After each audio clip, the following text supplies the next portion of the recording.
They say we should have known better than to fall so deep down into this rabbit hole we found. And I was thinking. Hi, this is Nikolai, and you're listening to my dad, Rafal, co-host James Jardine, and featuring Mr. Jim Tiller on the one and only Down the Security Rabbit Hole podcast. Plug in, listen up, and enjoy. Deep into this pool of regrettable situations. Pitch black, think back to the last time that we were happy.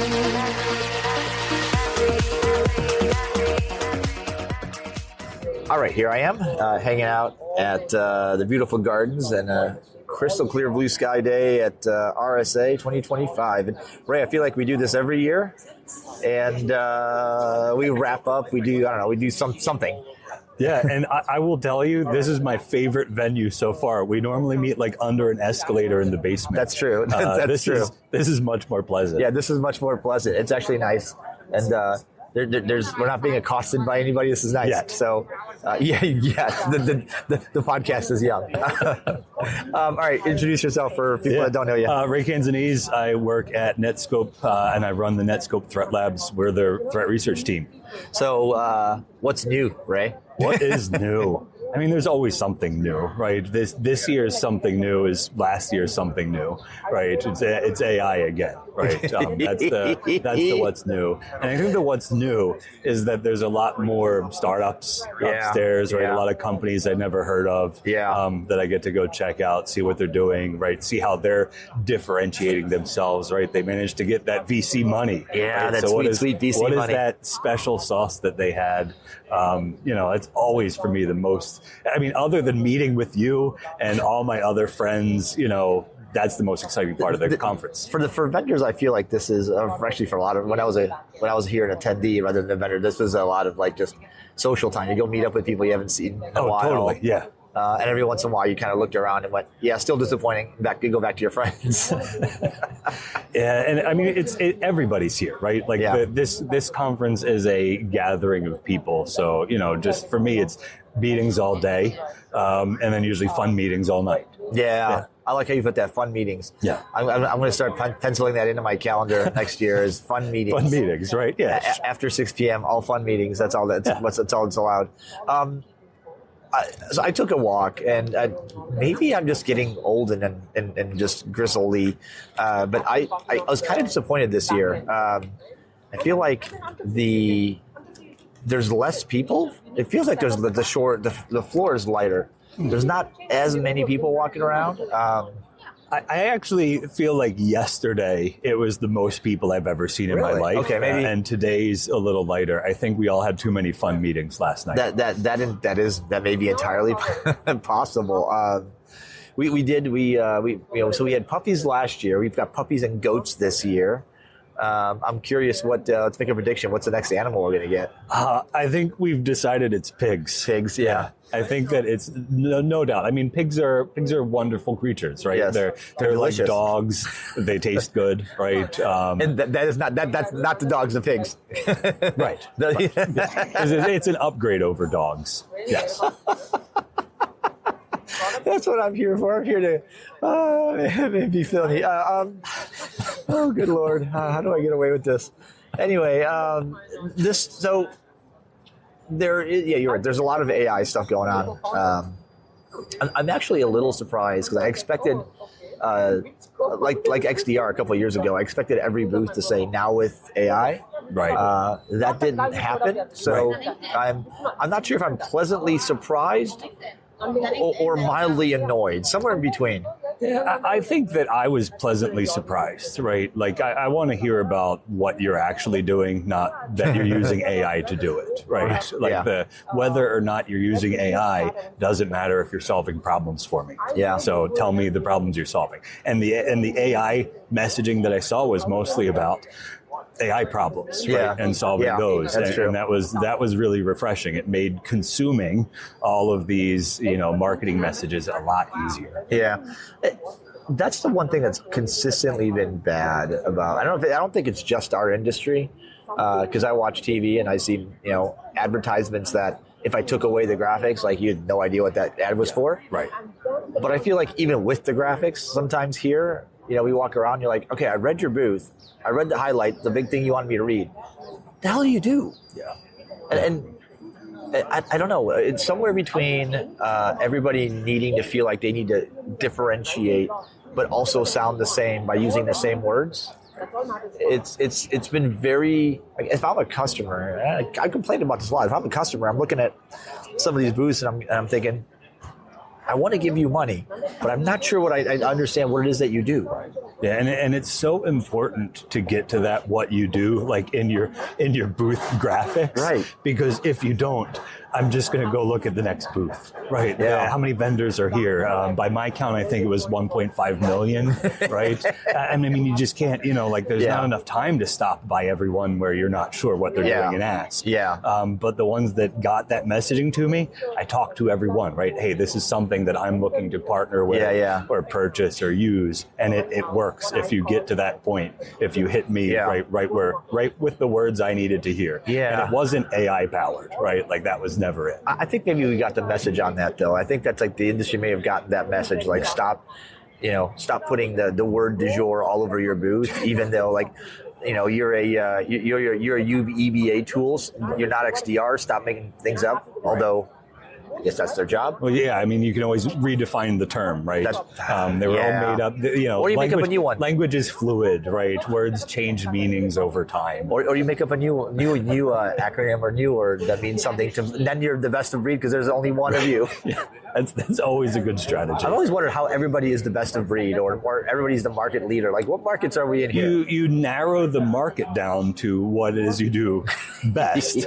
Right. Like that one thing you do really good, and now you're the best of breed in that, right? We're talking about marketing here, right? Yeah, that's true. We're not talking about third party independent validation of claims. We've tried that in this industry and that didn't work. Yeah. Hey, so what's new in the world of in your world, like in the threat world? What's new? Research? To some extent, like nothing's new in the threat world, right? Like we're still dealing with ransomware. We're still dealing with the infiltration vectors being, nothing had been patched in a few years. 10,000 years, So like a lot of the same problems we've been dealing with for I don't know, ransomware is like 20 years old now. They're all still there. Geopolitically, nothing's really much different either, right? It's the same year over year adversaries that were the most active ones we were talking about last year. It's the same this year again. We do see some interesting stuff. I feel like info stealers are making a comeback. Oh, that's a good seeing, play. Yeah, I've been seeing, a lot of info stealers lately where the goal was never ransom. It was just to take what they could. I've seen that. We've seen that used for espionage. We've seen it used for, financial fraud. That seems to be a popular play. We're seeing a lot. We're seeing a lot less of like conventional malware downloads. Okay. Like when I started doing this forever ago, you were just looking at malware downloads, right? How do I get this person to download some malware, Trojans or whatever, right? We're seeing a lot more like HTML smuggling, and the more sort of like... That's a fun term, exotic stuff. Oh, and it's so fun too. It's so fun to play around with. If you've never spent a few hours playing around with some of these bypass vectors, it's just so cool how it works. You can just watch that malware flow in as like an image, and all of a sudden, it's downloaded on my machine. Thank you, JavaScript. Yeah, that is an awesome feature. I've always wondered why, the explosion of JavaScript in everything. I think we jumped the shark when PDF files decided they needed JavaScript to run. I was like, wait, I'm reading this. What is it that you're JavaScripting in the background? At least it's JavaScript everywhere. We didn't have to learn too many things. That's fair. Yeah. Well, now there's 7,000 new languages and abstractions, right? So, are we... Let's take a quick break. Should I be excited or afraid of AI? The answer is yes, it's both. Things are going to look so different in the next couple years. You will not be ready for the disruptions that are going to come. I'm Jeff Nielsen, host of Digital Disruption, the go-to podcast for technology leaders. Our generation's conflict, I think, is going to be emotional, not economic. The companies that are going to win are the ones that have a couple of characteristics. Stay ahead of the curve with Digital Disruption, available now on your favorite podcast platform. Are we seeing anything interesting with the kind of the return to office mandates and pushes? Because I know some companies are being asked, they're asking their employees to go back to work, and some of these people have been working. I'm doing air quotes. You guys can't see me, but I'm doing air quotes. Working from home. Yeah. And you know, your home network is not always the cleanest place, and then you go back into an office. Like, is that impacting anything? I mean, from a Netscope perspective, we've been always enabling remote work and providing the same security controls no matter where you are. And so from that perspective, nothing really looks different from us, right? Like we'll see traffic coming through our network from different sources now, right? More IPsec and GRE traffic as opposed to, Netscope client traffic and enterprise browser traffic. But, that shift for us doesn't mean anything to the security posture of those customers. Is the enterprise browser like I just started? I heard about it before. And like, oh no, that's going to catch on. Boy, what do I know? Clearly not a lot. Right. But it's like, are you guys seeing that pickup as well, the use of that? Yeah, that's picking up. Where that tends to be most popular is when you're talking about like contractors and non-employees that you want to give access to sensitive things, right? And fair enough. You're not going to convince a lot of times people to go and install like an agent that's going to look at all their traffic. But if all you needed was to give that contractor access to, a couple of things, the enterprise browser solves that nicely. Yeah. This was enterprise browser. That was probably 2 years ago. Yeah. That was the hot topic here. So many new enterprise browser vendors. Yeah. So, I imagine we'll start seeing consolidation on that soon. Right. But yeah, it's really taken off. Really gaining in popularity. So you're an observer like myself. Are you seeing? You mentioned consolidation. It kind of triggered my brain. I said I've been saying for years that like we're due for a fairly significant collapse in the number of vendors that we have. I've been consistently wrong.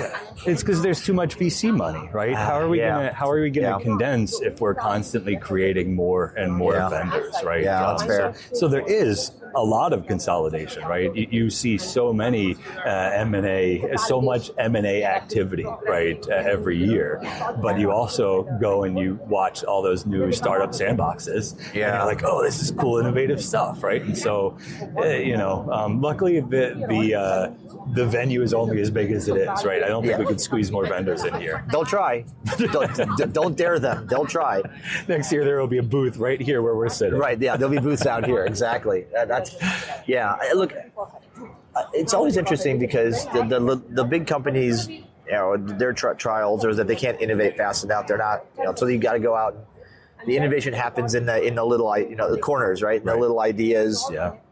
But it's hard. It's very interesting to me that it's so hard to turn.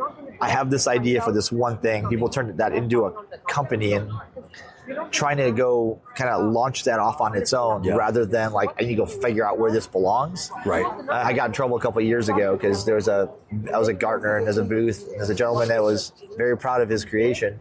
I simply asked him, he said, "Okay, I'll tell you about what we do." I said, "Well, I'm actually have a question for you." I said, "I'm very interested in knowing who you're trying to sell to." He's like, "Well, the enterprise CISO." I was like, No, that's not the question. Who's buying your company? Who are you pitching yourself to? Yeah. And he just looked at me and goes, No, this is a standalone product. I said, "That's adorable." But you do 1/50th of what an email security solution is going to be, right? What are you going to pitch this on your own? I don't understand. Maybe, okay, but your TAM's kind of, is limited, and your buyers probably this is the thing. And this is what keeps me. What keeps me up. This is what keeps me engaged and annoyed at the same time. And coming back to this conference, is that there are so many things on that vendor floor, on the expo floor, that should work together that don't. Yeah. And then we churn out hundreds of new companies that also don't work with each other or the old ones or anything else in between. Yeah. And It's usually the winners, right, that integrate with each other. That's right. Yeah. And you wait to find out who the winner is, then you do the integration, right? You don't integrate with the 100 new AI cybersecurity startups, right? Yeah, you wait to see which one wins. Yeah, wins the market. Yeah. But then, so I was talking to a CISO, and he said, I like to buy all the innovators, all the small young companies, because I can help direct them, and I can I get essentially saying he's getting more pull. It's not as calcified kind of company, and I'm thinking to myself, yeah, but half of them aren't going to be around next year. Like, what are you doing? That's the risk, right? Right. So it's a roll of dice. Yeah. I mean, unless he's just really good at finding the winners, in which case that's entirely possible. In which case, follow him. Right. Yeah. No, you know where to invest now. That's right. Yeah, I know exactly where to put my money. Yeah. That's interesting.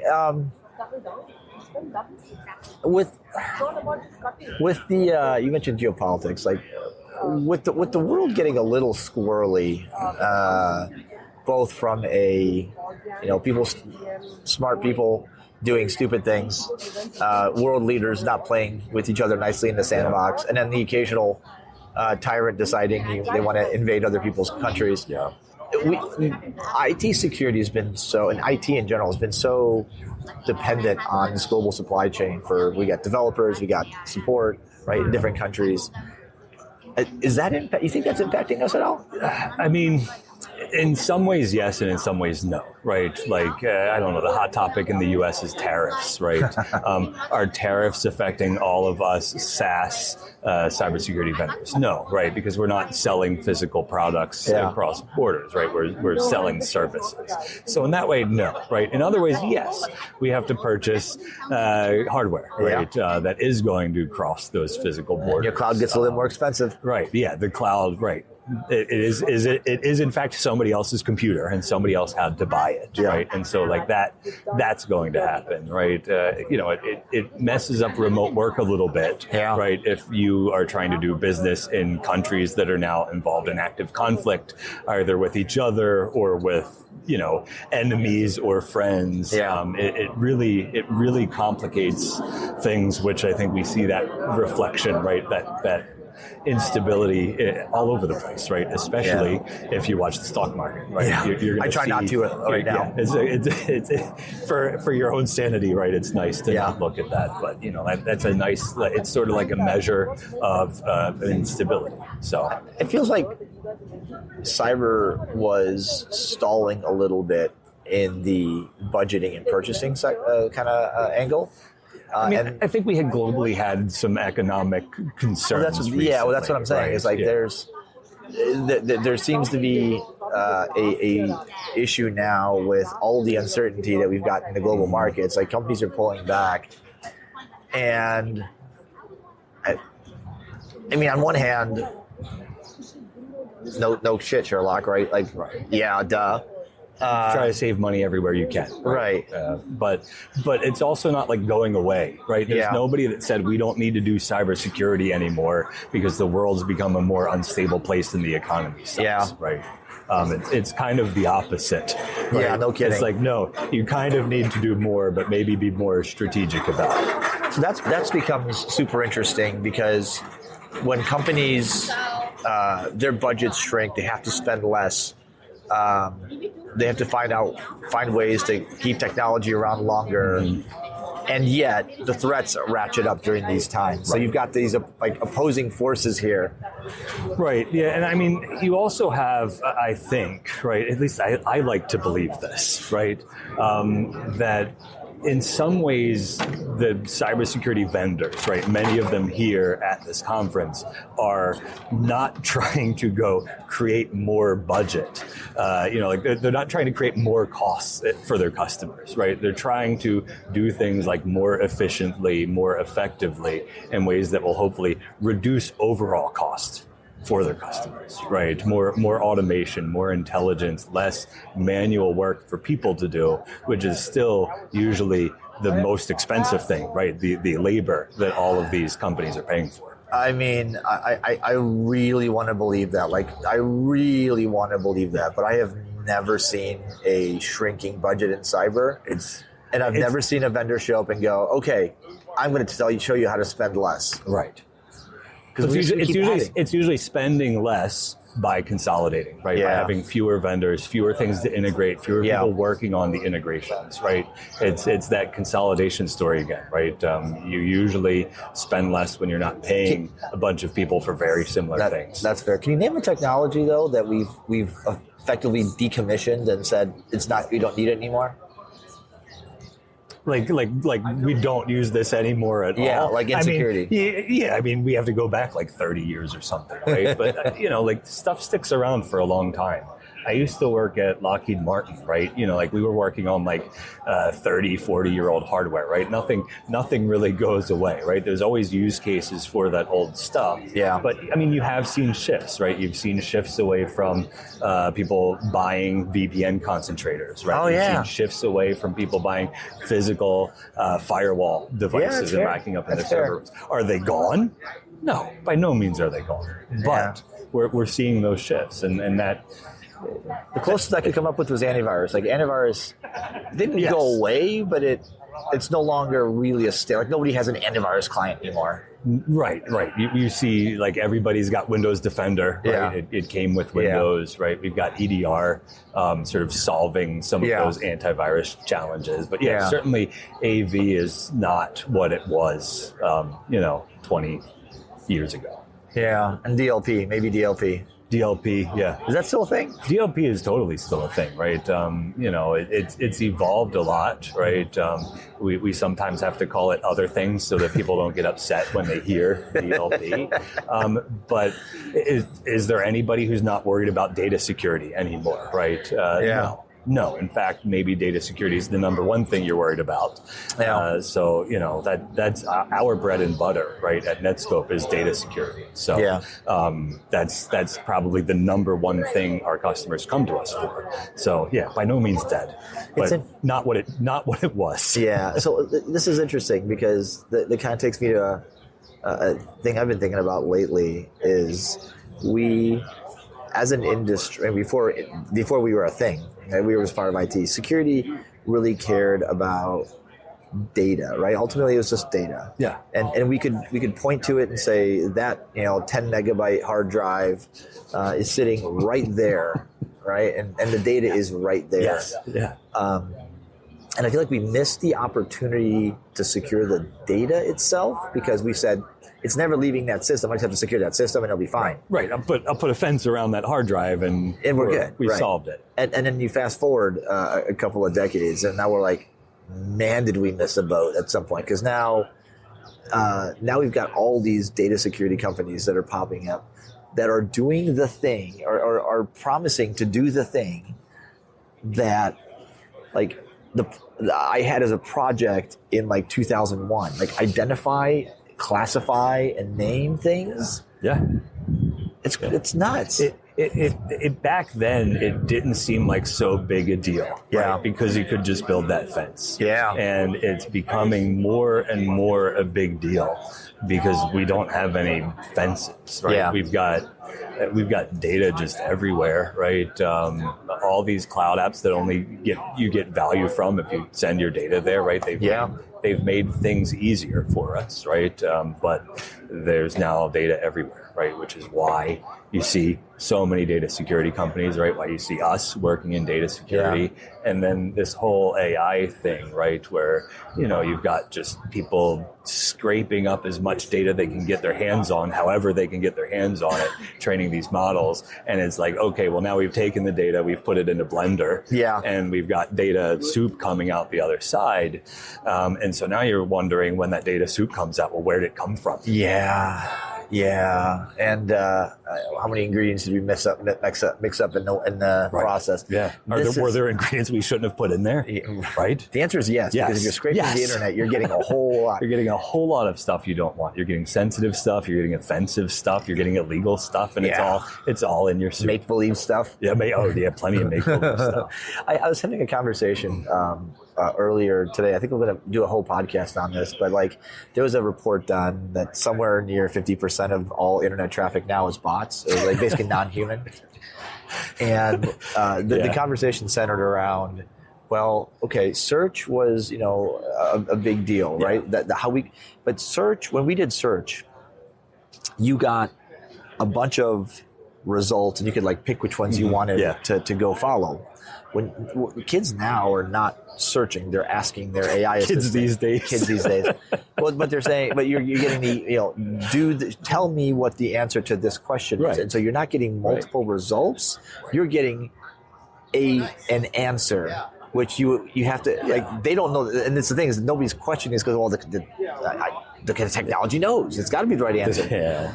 And so I feel like we have an opportunity, and this is not a good thing, or not maybe we, but the collective world is an opportunity here to take advantage of this generation of folks that don't really question results and just do some horrible things with that if we're not careful. These are people that have always existed, though, right? It's not like all of a sudden kids these days aren't curious enough and aren't questioning things enough, right? I mean, we had the same problems in the past, right? Remember when Google was going to ruin everything? Because how is anybody going to be able to write a proper Boolean search anymore? Yeah. How are you going to go to the library and search that Dewey Decimal database? Okay, to get the information to that point, when that solar flare does wipe out all of our technology, there's going to be like 7 of us that know where to find things in the card catalog. Yeah. I mean, yes. All of us doomers with our doomsday prep. That's right. Will be heroes as we always have been through the ages, right? I think like the art of reading a map is a lost art. Like, who like, seriously, when's the last time you went, or anybody you know, right? When's the last time you know somebody that made a cross-country trek or a multi-hour journey using a map and not the one on your phone? If you phrase it that way, I will say never, right? I don't know anybody who's done that. But if you're asking like who's actually had to use maps recently, I mean, I've been in national parks very recently. Okay, right? fair enough. How are you going to navigate a national park other than with the maps they give you, right? There's no cell phone towers in those big parks. But those are downloadable offline maps. But your phone's got GPS. Your phone's got GPS. Hey man, I drove, right? and you're carrying a car battery around with you to make sure it works the whole time. Solar. You're definitely not going to drop it in the creek, right? No. Well, we drove. I feel sorry for anybody who goes into the woods in one of these huge national parks and doesn't bring an old-fashioned radio and a map. Yeah. So again, not dead, just has very niche on life support, on very significant life support. Like we drove the road to Hana in Hawaii, and like you have to download the map. And it gives you guidance along the way and tells you cool factoids, but like 90% of that route has no cell service. Right, sure. But are you telling me that I shouldn't use my GPS? No, of course not. Right. We've kind of gone off the rails here. But we have. Were there rails? Kids these days. Were there rails? I missed it. They're using those LLMs, and they're not thinking enough for themselves. That's right? true. I didn't think enough for myself when I was going through high school, right? Because Wikipedia was the new thing, and it was going to ruin everything. Yeah. Right? I still have a set of encyclopedias. Fun. An old Britannica encyclopedia. In your museum room. Yeah, in my museum. Wow. Ouch. Okay. Listen, dinosaurs and I read them regularly. Okay. All right. Anything we should wrap up? Now we've totally devolved. See what I did there? Cut that. Any parting thoughts on kind of this year, looking into maybe next? Because I know some of us are already making plans to be here next year. Yeah, I mean, who hasn't already booked their hotel for next year, right? You've got to get the good ones. They're always filled up if you wait. Same with dinner reservations. That's right. But I mean, this is still a good place to come. There's a reason we're here every year. Yeah. Sometimes we say we're getting too old and tired for it. Maybe we'll stay home, but we always come. We want to learn about what's new. We want to meet with our old friends. We want to make sure we're forming partnerships where we can. It's not a big community, right? Cybersecurity is a pretty small community. It's important for us to work together. This is a great place for us to remind each other that we're all real people working toward a common goal. We're not just AI on a Zoom call. No, I mean, like, we're not just like, a Zoom call head or an email address or some abstract concept, right? I mean, many of us have worked together before. We'll work together again. Yeah. We're all friends. We're all doing the same thing here. Well, it's good to have you back on the show. Great seeing you again here. And I'll probably see you next year. Yeah. All right, thanks. Year. Thanks, and folks, we'll see you later. Bye-bye. This is Bella. Thanks for listening. Don't forget to leave my dad a review and share this with your friends. Bye!